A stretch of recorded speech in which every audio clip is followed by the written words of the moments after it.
नमस्कार, मैं अर्पित सुमन, assistant professor महिला college Chaibasa, Kolhan university Jharkhand.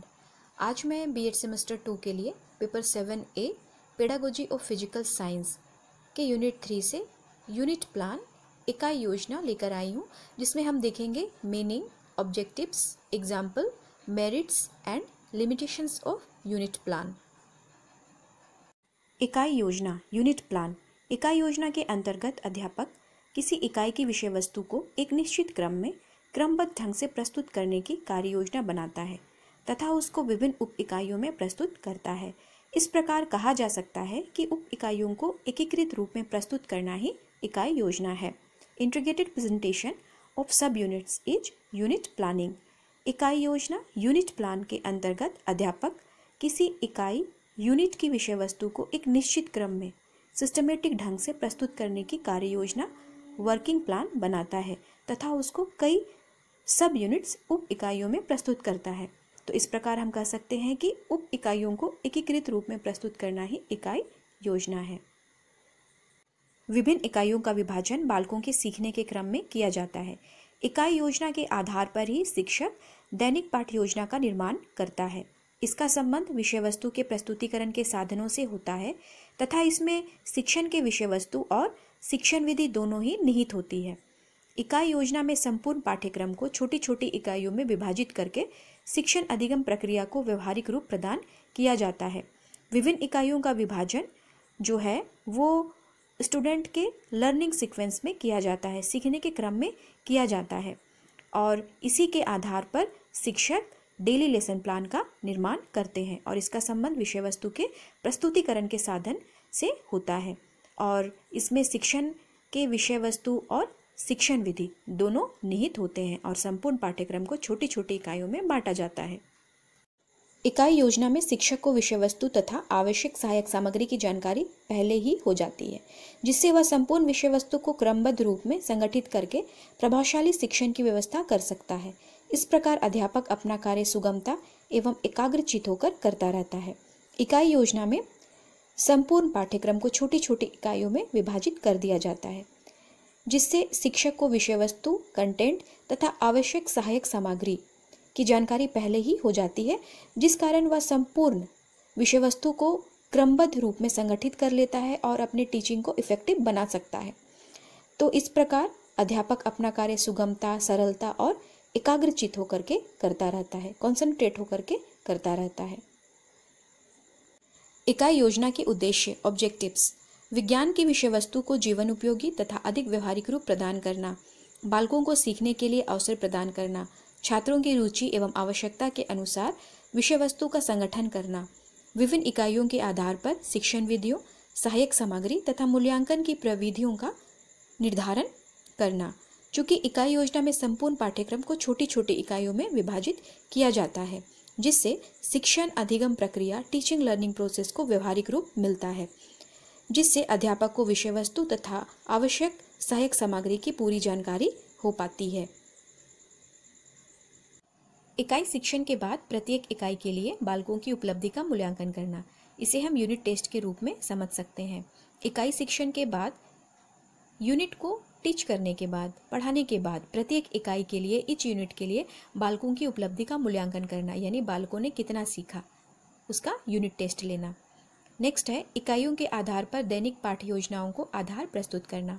Unit plan के बाद ही डेली लेसन प्लान बनता है, इसलिए कहा गया है कि इकाइयों के आधार पर, यूनिट के आधार पर दैनिक पाठ्य योजनाओं को आधार मिलता है। नेक्स्ट है मूल्यांकन के लिए उचित विधियों एवं तकनीकों का निर्धारण करना। चूँकि यहाँ पर उप इकाइयों का निर्धारण पहले ही हो जाता है, जिसको मद्देनजर रखते हुए मूल्यांकन के लिए उचित विधियों एवं तकनीकों का निर्धारण आसानी से किया जा सकता है। यहाँ मैंने इकाई योजना के उदाहरण को प्रस्तुत किया है। इसके लिए मैंने क्लास 10 के साइंस सब्जेक्ट को लिया है। तो आइए देखते हैं कि किस तरह से इकाई योजना बनाई जाती है, उसका प्रारूप क्या है। विषय विज्ञान, इकाई का नाम तरंग गति, कक्षा 10th, इकाइयों की संख्या 6, कुल कलांशों की संख्या, कलांश यानी कि period, total number of period is 10, कलांश अवधि यानी कि एक पीरियड का क्या ड्यूरेशन है वो 35 मिनट लिया गया है। तो यहाँ पर जो यूनिट है उसका नाम तरंग गति है। तो आइए देखते हैं कि तरंग गति यूनिट को कितने उप इकाइयों में बांटा गया है, सब यूनिट्स में डिवाइड किया गया है। सबसे पहले है तरंग की प्रकृति, माध्यम, प्रकार। इसके लिए मैंने 2 कालांश को निर्धारित किया है, यानी कि 2 पीरियड में मुझे इस सब यूनिट को पढ़ाकर कंप्लीट करना है। फिर नेक्स्ट है सरल आवर्त गति, जिसके लिए 2 पीरियड 2 कालांश लिए गए हैं। दोलन अथवा कंपन गति, इसके लिए 1 कालांश। दोलन की कला 1 कालांश। तरंग द्वारा स्थानांतरित ऊर्जा, इसके लिए 1 कालांश या पीरियड। फिर नेक्स्ट है आंकिक प्रश्नों का हल, यानी कि न्यूमेरिकल क्वेश्चन जो है, इसके लिए 3 कालांश लिए गए हैं। तो टोटल करने पर मुझे 10 कालांश मिल रहे हैं। तो हम यह कह सकते हैं कि तरंग गति यूनिट को पढ़ाने के लिए 10 कालांश की आवश्यकता है।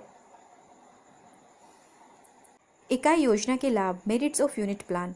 इकाई योजना के द्वारा विषय वस्तु का संगठन क्रमबद्ध ढंग से हो जाता है, जिससे व्यवस्थित शिक्षण संभव है। इकाई योजना में संपूर्ण पाठ्यक्रम को छोटे छोटे उप इकाइयों में बांट लिया जाता है, जिस कारण विषय वस्तु का संगठन क्रमबद्ध ढंग से हो जाता है, सिस्टमेटिक तरीके से हो जाता है, जिससे व्यवस्थित शिक्षण संभव है। इकाई योजना द्वारा शिक्षण बाल केंद्रित होता है, चाइल्ड सेंटर्ड होता है। इसमें अध्यापक तथा विद्यार्थियों की क्रियाएं पहले से ही निश्चित कर ली जाती है।